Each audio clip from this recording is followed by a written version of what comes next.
Hi అందరికీ ఈరోజు బియ్య పిండితో వడియాలు పెట్టుకుంటున్నామండి. బియ్య పిండి నుంచి ఈ గ్లాస్తో పిండి తీసుకున్నా, బాగా అదిని తీసుకుంటే దానికి 3 గ్లాసులు నీళ్లు తీసుకున్నాను. ఈ నీళ్ళల్లోనే మనం పిండి ఈ విధంగా దోశ బ్యాటర్లాగా పలుచగా కలుపుకోవాలి. ఈ 9 గ్లాసుల నీళ్ళతోనే ఈ 3 గ్లాసుల పిండికి 1 గ్లాసుకి 3 గ్లాసుల నీళ్లు వేసుకోవాలి. ఈ నీళ్ళలోనే ఇంకా వెసురు ఉంటుంది. వెసురుకు మనం మిగిలిన నీళ్ళు ఈ విధంగా పెట్టుకోవాలి. పెట్టుకున్న తర్వాత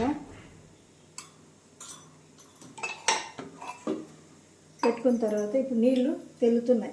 ఇదే గ్లాస్తో 1/2 గ్లాసు సన్న సబ్బియ్యం తీసుకున్నానండి. సన్న సబ్బియ్యము ఈ విధంగా శుభ్రంగా కడిగి పెట్టి, ఇవి నానబెట్టాల్సిన అవసరంలా, మరి సన్నగా ఉన్నాయి కాబట్టి సబ్బియ్యము మనము ఈ స్టార్ మురుకులద్దతో పిండుకున్నామంటే బాగా వస్తాయండి ఈ వడియాలు మాత్రము.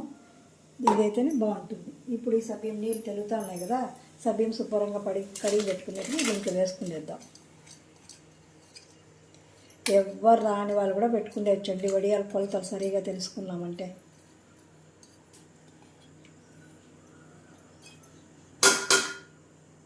పోతాయి సగ్గుబియ్యం.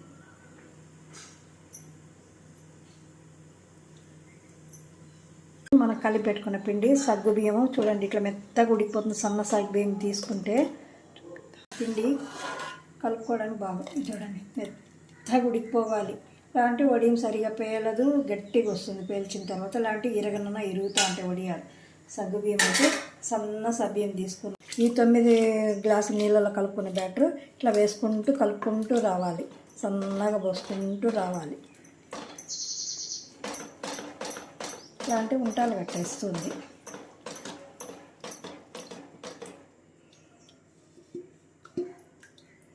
పచ్చిమిర్చి అండి. దీనికి నేను 8 కాయల వరకు తీసుకున్నాను. పచ్చిమిర్చి, అట్లే జీలకర్ర ఇప్పుడు వేసుకోండి. ముందుగానే వేస్తే పచ్చగా వచ్చేస్తుంది, కలర్ చేంజ్ అయిపోతుంది. ఇప్పుడు వేసుకుంటే కరెక్ట్గా సరిపోతుంది.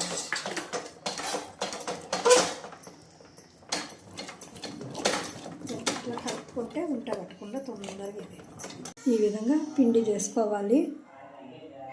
ఉప్పు కూడా ఉప్పు వేసుకోవాలి. తగినంత ఉప్పు వేసుకొని నీళ్ళు తెల్లేటప్పుడు సాల్ట్ వేసుకోవాలండి. సాల్ట్ వేసేసి స్కిప్ అయింది వీడియోలో. సాల్ట్ నీళ్ళు తెల్లేటప్పుడే ఉడికినాక సబ్బియ్యం అంతా ఉడికిన తర్వాత సాల్ట్ కూడా వేసేయాలి. వీరికైతే బాగా మెత్తగా ఉడకాలి పిండి. ఈ విధంగా వడియాలు పెట్టుకోవాలండి. మీకు ఈ వీడియో నచ్చినట్లయితే లైక్ చేయండి, షేర్ చేయండి, సబ్స్క్రైబ్. Please subscribe.